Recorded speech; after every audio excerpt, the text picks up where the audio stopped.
Saturday night saw the Masked Singer lead into the first ever Saturday Night TX of the Brits. The reason for the Saturday was A, to fix dwindling audiences appealing to a younger demographic, or B, so everyone could get hammered and not suffer the usual weeknight transmission issue of work the next day. You decide. But did it work? Well, I'm sure everybody was grateful for their Sunday lie-in.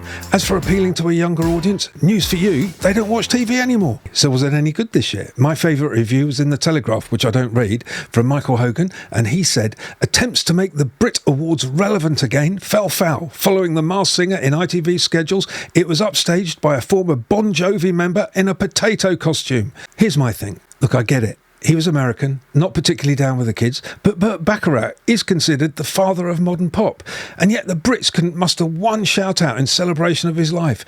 Every single act that was there owes something to him. From grime, house, jazz, pop, the DNA of music is always shared. And then a common problem I have today, it's the second worst social crisis of my lifetime. It's the worst crisis to hit the NHS, the most dangerous time in Europe since the Second World War. Is it the swing to a narcissistic, self-absorbed society obsessed with fame fueled by social media? Because not one word of protest, not a single social comment, one mention of the Ukraine in connection with the Eurovision Song Contest, and that was it. And amongst all that excess, clearly spread over the tables in empty glasses, not a word of Syria or Turkey or the food banks, just a huge thanks that the Brits was on a Saturday night and not the usual weeknight, so everyone could get hammered and not have to go to work in the morning. Music used to be the voice of protest. I'm not suggesting that a celebration like this turns into a political soapbox, but I do worry that no one cares about anything other than themselves or their likes and followers on here or any other social platform. Who remembers the Chumbawamba John Prescott protest? Where are the Billy Braggs of today? Or Aretha Franklin and the Otis Redding penned classic Respect? I had high hopes of Stormzy, but he's lost some anger, perhaps good for his mental health, but I'm not sure it's terribly good for mine.